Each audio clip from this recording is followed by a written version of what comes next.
Assalamualaikum warahmatullahi wabarakatuh. Halo teman-teman semua, perkenalkan nama saya Muhammad Eka Wijaya dengan NIM 2110101041. Baiklah, di sini saya akan menampilkan sebuah video yang akan membahas tentang sejarah peradaban Islam di Spanyol.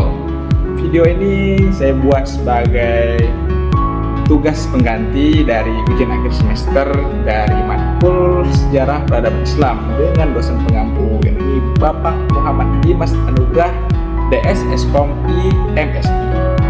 Baiklah, langsung saja kita ke pembahasannya, yakni bagaimana sih sejarah perkembangan Islam di Spanyol. Baiklah, yang pertama yang akan kita bahas yakni bagaimana proses masuknya Islam di Spanyol.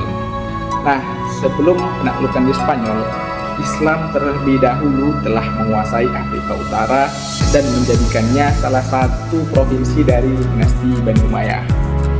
Penguasaan sepenuhnya atas Afrika Utara terjadi di zaman Khalifah kelima, yakni pada zaman Abdul Malik di tahun 685 sampai 705 Masehi. Kemudian awal masuknya Islam di Spanyol yakni terjadi pada zaman Khalifah ke-6, yakni zaman Al-Walid yang merupakan anak dari khalifah sebelumnya yang terjadi pada tahun 711 Masehi. Nah, dalam proses penaklukan Spanyol terdapat 3 pahlawan yang berjasa dalam memimpin kesatuan pasukan sana, yakni 3 pemimpin ini terdiri dari Tariq bin Malik, Tariq bin Ziyad, dan Musa bin Husain. Baiklah, kemudian kita masuk perkembangan Islam di Spanyol. Nah, perkembangan Islam di Spanyol ini terdiri dari 6 periode. Periode pertama yakni terjadi pada tahun 711 sampai 755 Masehi. Nah, pada periode ini Spanyol berada di bawah pemerintahan pada wali yang diangkat oleh Khalifah Bani Umayyah yang terpusat di Damaskus. Pada periode ini, stabilitas politik negeri Spanyol belum tercapai secara sempurna karena adanya gangguan dari dalam dan luar. Gangguan dari dalam yaitu terdapat perbedaan pandangan antara khalifah di Damaskus dan gubernur Afrika Utara. Masing-masing mereka mengaku bahwa merekalah yang paling berhak menguasai daerah Spanyol ini. Sedangkan gangguan dari luar yaitu munculnya mantan musuh Islam di Spanyol yang bertempat tinggal di daerah pegunungan. Mereka sangat membenci Islam dan terus menyusun kekuatan untuk menguasai Islam. Dengan banyak konflik internal dan eksternal, Spanyol belum memasuki kegiatan pembangunan pada periode ini. Kemudian masuk ke periode kedua yakni terjadi pada tahun 755 Masehi sampai 912 Masehi. Nah, pada periode ini Spanyol berada di bawah pemerintahan seseorang yang bergelar Amir atau Panglima atau Gubernur, tetapi tidak tunduk pada pemerintah yang ketika itu dipegang oleh Kekhalifahan Abbasiyah di Baghdad. Amir pertama adalah Abdurrahman I yang memasuki Spanyol tahun 138 Hijriah atau 755 Masehi dan diberi gelar Ad-Dakhil yang masuk ke Spanyol. Dia berhasil mendirikan dinasti Bani Umayyah di Spanyol.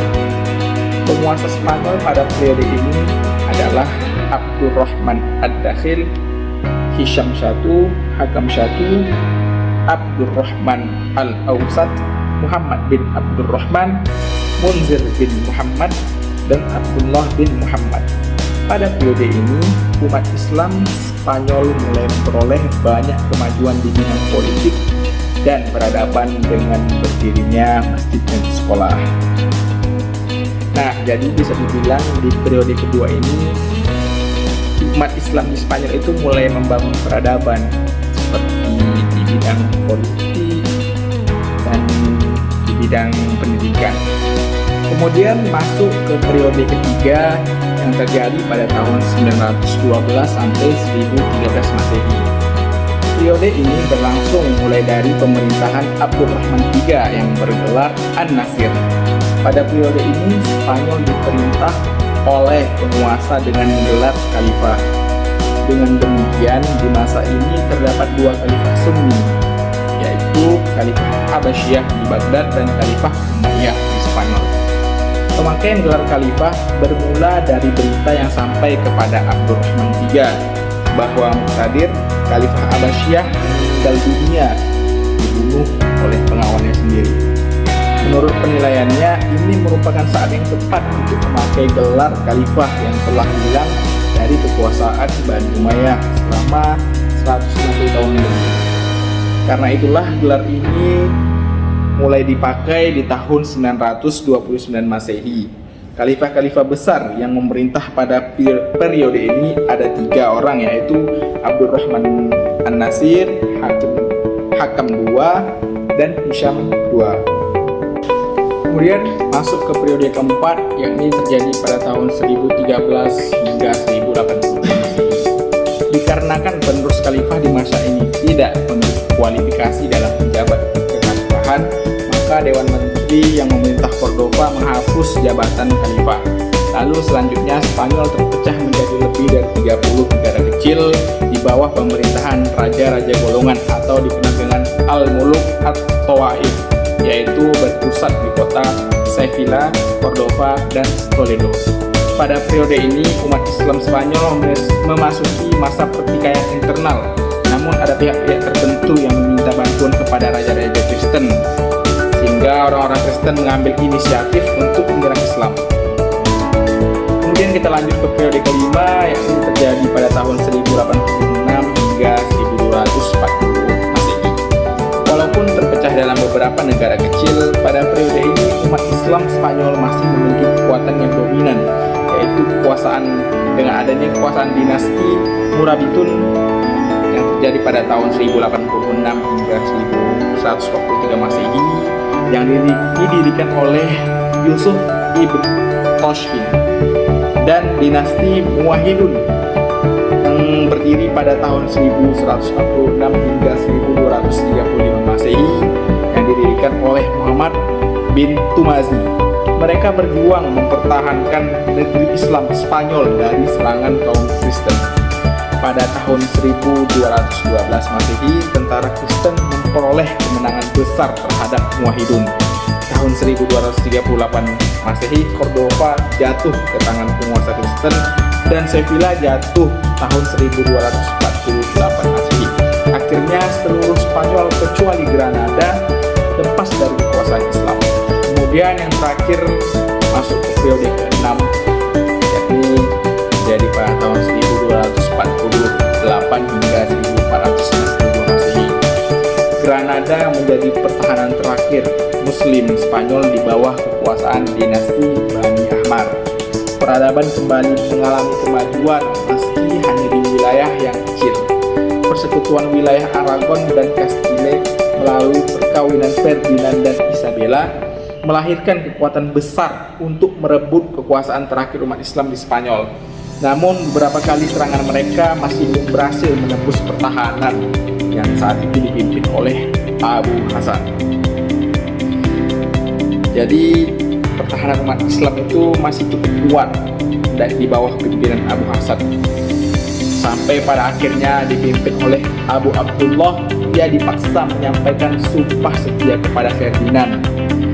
Peralihan kekuasaan tersebut terjadi pada 3 Januari 1492 Masehi. Dengan demikian berakhirlah kekuasaan Islam di tanah Spanyol.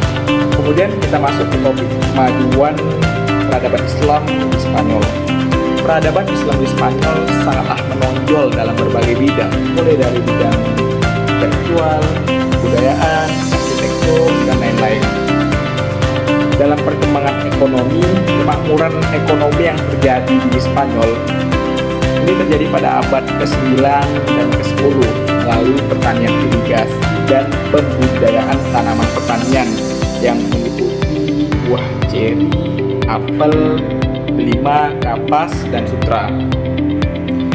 Di bidang kemajuan intelektual dan ilmu agama, ini sangat berkembang pesat, terutama dalam ilmu filsafat, tulisan sejarah, sains, fikih, bahasa sastra, dan musik. Kemudian kemajuan dalam arsitektur. Kemegahan bangunan Islam Spanyol sangat maju dan mendapat perhatian umat dan penguasa. Lalu dibangun juga jalan, pasar, irigasi, jembatan, dan lain-lain.